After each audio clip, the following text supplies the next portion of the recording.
دیکھیں اجتہاد بیسیکلی جو لغت میں اس کا مطلب ہے اجتہاد کا وہ کوشش اور محنت کرنا. صحیح. ٹھیک ہے.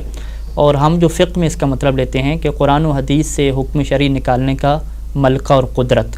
جس فقیہ کے پاس یہ صلاحیت آ گئی ہے کہ وہ قرآن اور حدیث سے حکم شرعی کو نکال سکتا ہے اپنے اوپر بھروسہ کر کے, کسی کی پیروی کر کے نہیں, کسی کی تقلید کر کے نہیں, اپنے اندر اس کی صلاحیت ایسی ہے کہ وہ خود ہی قرآن اور حدیث کو مطالعہ کرے اور اسے حکم شرعی نکال سکتا ہو, اس کے اوپر صلاحیت رکھتا ہو, تو اسے ہم کیا کہتے ہیں کہ اس کے پاس اجتہاد ہے, یعنی اس کے پاس اجتہاد کی صلاحیت موجود ہے. اور یہ جو صلاحیت ہے یہ کیسے آتی ہے؟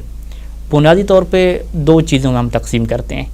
پہلی چیز تو کیا ہے کہ قرآن اور سنت جو کہ ہمارا اسلام جس کے اندر نازل ہوا, ایک اسلام کا منبع ہمارے پاس کیا قرآن ہے, اور دوسرا اسلام کا منبع ہمارے پاس جو چشمہ ہے وہ احادیث کا ہے. دو چیزیں ہیں. تو یہ فقیہ ایسا ہونا چاہیے کہ جسے قرآن اور حدیث کا کم از کم پہلے مرحلے میں پہلا مرحلہ کہ خود سے ترجمہ کرنا آتا ہو, خود سے قرآن کا مترجم ہو, خود سے قرآن اور حدیث کو سمجھتا ہو. اب خود سے قرآن و حدیث کو سمجھنے میں جو پہلی چیز آتی ہے وہ چیز یہ آتی ہے کہ وہ کسی ڈکشنری والے پہ اعتماد نہ کرتا ہو, کیونکہ ہم علم اصول فقہ میں یہ بات پڑھتے ہیں کہ قول اللغوی لیس بحجۃ, کہ ڈکشنری والا اگر کسی لفظ کا معنی بتا رہا ہے تو وہ ڈکشنری والی کی بات آپ کے لیے حجت نہیں ہے. اور یہ پریکٹیکل بھی ہے ہمارے پاس, کیونکہ جو اکثر عربی کی قدیم ڈکشنریاں لکھنے والے ہیں اور ان میں جو اکثر تعداد ہے وہ اہل تشیع اور مؤمنین حضرات کی نہیں ہے, ولایت علی علیہ السلام کے ماننے والوں کی نہیں ہے. اب ان لوگوں نے جو لغت کے معنی لکھے, جو عربی الفاظ کے انہوں نے معنی لکھے, وہ اپنے مذہب کے مطابق لکھے. کہ بہترین مثال ہمارے پاس لفظ غنیمت کی ہے کہ انہوں نے لفظ غنیمت کا مطلب کیا لکھا, جو جنگ سے حاصل ہوتی ہے, حالانکہ لفظ غنیمت کا جو مطلب تھا فائدہ تھا, کوئی بھی انسان کو فائدہ حاصل ہو. اور اسی سے حکم شرعی آگے تبدیل ہو جائے گا کہ اب قرآن کہے گا کہ غنیمت کا خمس نکالنا ہے تو وہ کہیں گے نہیں فقط جنگ ہوگی تو پھر خمس نکالیں گے. ہم کہیں گے نہیں, غنیمت کا جو مطلب ہے وہ کیا ہر قسم کا فائدہ ہے. لہذا پہلے مرحلے میں فقیہ جو ہے وہ لغات اور ڈکشنری کے اوپر عبور حاصل کرے گا اور وہ علم فقہ اللغہ پڑھے گا. فقہ اللغت ایک ایسا علم ہے کہ جو متروک ہے, زیادہ نہیں پڑھایا جاتا. فقہ اللغہ پڑھنے کے بعد اس فقیہ کو صلاحیت حاصل ہو جاتی ہے کہ وہ یہ جان سکے کہ کون سا معنی درست ہے جو ڈکشنری والے نے بتایا اور کون سا معنی درست نہیں ہے. اور ظاہری بات ہے اس کے لیے اس کو قدیم عربی زبان کا لٹریچر پڑھنا پڑتا ہے کہ معصوم کے زمانے میں جب یہ لفظ بولا جاتا تھا تو کون سے معنی میں بولنا جائے گا. تو پہلی چیز جو حدیث کو سمجھنے کے لیے, قرآن مجید کو سمجھنے کے لیے جو پہلا علم ہوگا اس علم کو ہم علم فقہ اللغہ کہیں گے. اس کے ساتھ ساتھ پھر الفاظ کا جب اس کے پاس ذخیرہ آ گیا, پھر الفاظ کی پہچان کے لیے ظاہری بات ہے اسے علم چاہیے, اسے ہم علم صرف کہتے ہیں. پھر ہم جو ہے وہ الفاظ کو آپس میں جوڑا, جو اس کی زیر زبریں لگ رہی ہیں, حرکت لگ رہی ہے, اس کے لیے اسے علم نحو چاہیے. دیکھیں یہ بات تو طے ہے کہ قرآن مجید کی جو زیر زبر ہے اس میں کوئی اختلاف نہیں ہے, لیکن جو ہماری احادیث کی کتابیں ہیں ان کی زیر زبر میں تو اختلاف ہے. اب عربی زبان ایسی ہے کہ جس میں زیر زبر ہو, واو کا اضافہ ہو, تو اس سے معنی میں تبدیلی ہو جاتی ہے. لہذا ضروری ہے کہ فقیہ خود علم نحو جو ہے اس کا ماہر ہونا چاہیے تاکہ وہ خود فیصلہ کر سکے, کسی کے اوپر ڈیپینڈ نہ کرتا ہو. تو یہ علم صرف اور علم نحو ہو گیا. اور اس کے ساتھ ساتھ وہ بلاغت اور فصاحت کا اسے علم ہو, جسے ہم کیا کہتے ہیں, علم المعانی کہتے ہیں, علم البلاغت کہتے ہیں, کہ اس سے پتہ ہو کہ فصاحت اور بلاغت میں یہ لفظ جب بولا جاتا ہے تو اس سے کیا مطلب لیا جاتا ہے. تو یہ جو علوم ہے ابھی جو ہم نے گنوایا, علم فقہ اللغہ ہو گیا, علم صرف, علم نحو اور علم بلاغت, یہ چار علوم ایسے ہیں کہ جس کے اوپر مہارت حاصل کرنے کے بعد فقیہ کو آپ کہہ سکتے ہیں کہ وہ خود سے مترجم بنتا ہے. خود سے مترجم کیا مطلب, کہ وہ کسی ڈکشنری والے پہ بھروسہ نہیں کر رہا, خود سے وہ علم اور یقین حاصل کر رہا ہے کسی معنی کے صحیح ہونے کا. وہ کسی زیر زبریں لگانے والے پہ بھروسہ نہیں کر رہا, خود سے روایات کی زیر زبریں لگا رہا ہے, اور وہ خود سے کیا ہے ترجمہ اس کا کر رہا ہے. تو یہ چار علوم پہلے مرحلے میں ضروری ہیں کہ کم از کم وہ خود سے روایات کو سمجھے گا ترجمہ.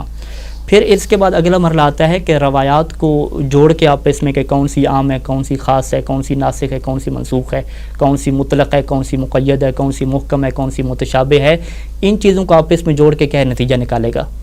اس میں سب سے پہلا مرحلہ کیا آتا ہے, علم رجال کا مرحلہ آتا ہے.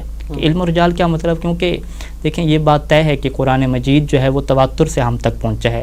اس میں آپ یہ بات نہیں کر سکتے کہ کیا یہ آیت درست ہے یا درست نہیں ہے. لیکن جو احادیث ہیں, احادیث کے بارے میں ایسا کوئی دعویٰ نہیں ہے کہ حدیث کی کتاب قرآن کی طرح بالکل صحیح ہے, کہ جس میں آپ دوسری بات ہی نہیں کر سکتے. احادیث کے اندر لا ریب فی کا کوئی چکر نہیں ہے اس میں, بلکہ خود معصوم نے فرمایا ہے, گزشتہ اقساط میں ہم بیان کر چکے ہیں کہ اس میں تو سب کچھ مکس ہو چکا ہے, جھوٹ تک اس میں مکس ہو چکا ہے, عام خاص اس میں مکس ہو چکے ہیں. تو لہٰذا اس کی بنیادی ذمہ داری یہ ہوتی ہے کہ وہ کتاب کے جو نسخے ہیں جو احادیث کے ہیں ان کی معرفت حاصل کرے، پھر جن لوگوں کے توسط سے یہ نسخے ہم تک پہنچے ہیں ان لوگوں کے بارے میں تحقیق کرے، پھر جو روایت بیان کرنے والے راوی ہیں ان کے بارے میں تحقیق کرے، کم از کم وہ جو قابل اعتماد راوی ہیں ان سے وہ بات کو لے لے۔ جو مجہول انسان ہے تو اس سے تو کوئی اپنے 1000 روپے کے بزنس کے لیے مشورہ لینے کے لیے تیار نہیں ہے، تو آپ دین کا مسئلہ لے رہے ہیں ایک ایسے راوی سے کہ جس کا بارے میں آپ کو کچھ بھی علم نہیں ہے، ہو سکتا ہے کہ جعلی شخصیت ہو۔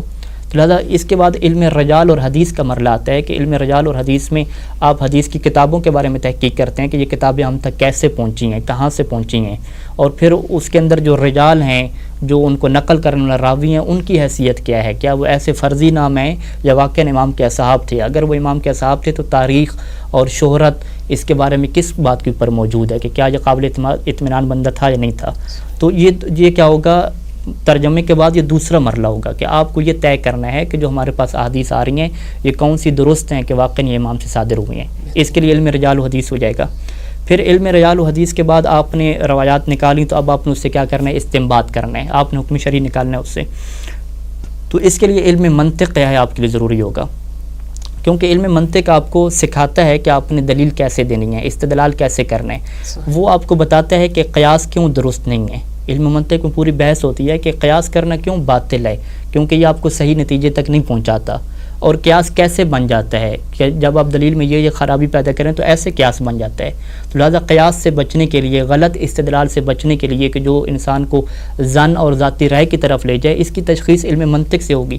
لہٰذا فقیہ کو تمثیل یعنی جو ہم منطق میں پڑھتے ہیں، اب مزید خیام بیان مشکل ہے کریں کہ ہمارے ناظرین کے لیے مشکل ہو جائے گا۔ منطق میں جو قیاس ہے وہ تو شکل اول ثانی، جی وہ ساری تفصیلات اس سے سیکھے گا منطق کے ذریعے سے، ٹھیک ہے، کیونکہ اس نے روایات سے استدلال کرنا ہے۔ تو یہ کیا ہو جائے گا، اس کے لیے علم منطق ہو جائے گا۔ اس کے بعد علم اصول فقہ۔ علم اصول فقہ کا مطلب کہ امام صادق علیہ السلام نے فرمایا تھا کہ ہم آپ کو اصول دیں گے اور آپ نے اس سے کیا نکالنے ہیں، فرعی مسئلے نکالنے ہیں، کیونکہ یہ قرآن اور حدیث اور اسلام کا یہ طرہ امتیاز ہے کہ قیامت تک آنے والا کوئی بھی مسئلہ ہو جائے، چاہے وہ جدید سے جدید مسئلہ ہو، اس کا حل قرآن و حدیث میں موجود ہے۔ اب وہ قرآن و حدیث میں کیسے موجود ہے، کیونکہ قرآن و حدیث نے ایک کلی پرنسپلز، ایک قواعد کے آپ کو دیے ہیں، اصول دیے ہیں۔ تو اگر ان اصول کے اوپر آپ بحث کر لیں گے، ان کو طے کر لیں گے، جو اصول قرآن و حدیث سے نکلے گئے ہیں، تو یہ آپ کے پاس کون سا علم بنے گا، علم اصول فقہ بنے گا۔ یعنی کچھ لوگ کہتے ہیں کہ اصول فقہ یہ ذاتی رائے کا بنایا ہوا علم ہے، یہ ذاتی رائے کا بنایا ہوا علم نہیں ہے، یہ خود احادیث سے استنباط شدہ ہے۔ جیسے اصول فقہ میں ہم قاعدہ استصحاب پڑھتے ہیں، اب قاعدہ استصحاب امام کی ایک حدیث ہے کہ اگر پہلے آپ کو کسی چیز کا یقین تھا، بعد میں اس کے بارے میں شک ہوا، تو آپ اسی یقین کو باقی رکھیں گے۔ یہ ایک قاعدہ ہے، اس قاعدے کی کیا تفصیلات ہیں، کیا اس کی شرائط ہیں، اب اس کے اوپر اتنی موٹی موٹی کتابیں تشکیل پا گئیں۔ ایک برات کیا ہے قاعدہ ہے، ایک احتیاط کیا ہے قاعدہ ہے، اگر کسی چیز کا حکم قرآن و حدیث میں موجود نہ ہو تو اس کے لیے امام علیہ السلام نے کون سے قواعد ہمیں تعلیم دیے ہیں، ان کا ہمیں علم ہے۔ تو یہ علم اصول فقہ کیا ہوگا، ماہر ہوگا۔ تو علم اصول فقہ، منطق اور رجال و حدیث۔ اس کے بعد فقیہ اس قابل بنتا ہے کہ اب وہ فقہ کے میدان میں آئے اور خود سے کیا کرے، استنباط کرے۔ یعنی اگر ہم ان چیزوں کو گنوانا چاہیں تو ہم کہتے ہیں کہ 2 مرحلے ہیں۔ پہلا مرحلہ کہ فقیہ اپنے آپ کو اس قابل بنائے کہ کسی ڈکشنری والے پہ، کسی مترجم پہ، کسی زیر زبریں لگانے والے پہ ڈیپینڈ نہ کرے، خود سے اس کے پاس علمی طاقت آ جائے کہ وہ خود سے ہی ترجمہ کرے، خود سے ہی سمجھے۔ اور یہ تب ہو سکتا ہے کہ اس کے پاس 4 قسم کے علوم ہوں۔ پہلا علم فقہ اللغہ، دوسرا علم نحو، تیسرا علم صرف، اور چوتھا کیا ہے، علم فصاحت و بلاغت، جسے ہم علم المعانی کہتے ہیں۔ ان 4 علوم کے بعد اب جب استنباط کا مرحلہ آئے گا تو اس میں سب سے پہلے وہ احادیث کی جو کتابیں ہیں اور جو اس کے راوی ہیں ان کی معرفت حاصل کرے، تاکہ وہ کسی ایسی حدیث کی طرف نہ چلا جائے کہ جس کے بارے میں ظن ہو کہ پتہ نہیں امام نے فرمائی بھی ہے یا نہیں فرمائی۔ اس کے لیے علم رجال و حدیث ہو جائے گا، جس کو ہم 5ویں علم کے طور پہ لے رہے ہیں۔ اور چھٹا علم منطق ہو جائے گا کہ جب اس نے استدلال کرنا ہے، قیاس سے کیسے بچے گا، قیاس سے کب قیاس کا ارتکاب کرے گا، اس چیز کی معرفت کے لیے علم منطق ضروری ہے۔ تو یہ 6 علم ہو گئے، اور 7واں علم ہم نے کیا رکھا، علم اصول فقہ رکھا کہ وہ فقہ کے کلی قواعد کے اوپر اس سے کیا ہے، بھروسہ ہونا چاہیے اور اس کے اوپر مہارت اسے حاصل ہونی چاہیے۔ اور پھر ایک اور بات عرض کرتا چلوں کہ یہ جو علوم حاصل کریں گے، یہ ایسا نہیں ہے کہ آپ ایک دفعہ استاد سے پڑھ لیں، امتحان دے لیں، آپ کے 33% نمبر آ گئے، 7% نمبر آ گئے تو آپ ماہر ہو گئے۔ لیکن جو امتحان کا اور ایگزام کا سسٹم ہے، اگر فرض کریں ایک ڈاکٹر بنا اور اس کو ڈگری ملی، اس کی ڈگری پہ کتنے % نمبر تھے، 70% تھے، یا 80% آپ کر لیں کہ 80% اسے ڈگری مل گئی۔ اس کا مطلب ہے کہ 20% جو اس نے کیا ہے وہ کیا کیا، اس نے غلطی کی ہے۔ 20% اس نے غلط لکھا ہے تبھی تو اسے نمبر نہیں ملے. اس کا مطلب اگر 100 مریض آ رہے ہیں تو 20 مریض کہیں خطرے میں کیونکہ اس نے غلطی کی ہے. تو ہمارا جو فقیہ ہوتا ہے اس میں کوئی غلطی کا چانس نہیں ہوتا, اس میں اصلا زن کی کوئی گنجائش نہیں ہے. 100% اسے چاہیے, اور 100% ان علوم کے اوپر مہارت حاصل کرنے کے لیے ظاہری بات ہے فقط امتحان کا مرحلہ کافی نہیں ہوگا کہ امتحان لیں اور ڈگری حاصل کر لیں. لہٰذا ہمارے یہاں کوئی ڈگری کا کنسیپٹ نہیں ہے, ڈگری کا کوئی ایشو نہیں ہے. ہمارے یہاں ایک فقیہ خود منوائے گا اپنے آپ کو, خود پڑھے گا پہلے, پھر پڑھائے گا, پھر اس کے پاس جو شاگردان بیٹھیں گے لوگ ہوں گے, خود اس کی گفتگو اور وہ خود اپنے آپ کو حوزے میں اور علمی مرکز میں ثابت کرے گا کہ مجھے ان علوم میں مہارت حاصل ہے. تو اگر ڈگری سے کام چلانا ہو تو یہ تو ایک زن کی کیفیت ہو جائے گی کہ اتنے % آپ کے نمبر مل گئے ہیں اور باقی کیا ہے, اس کا مطلب ہے دین خطرے میں آ گیا باقی.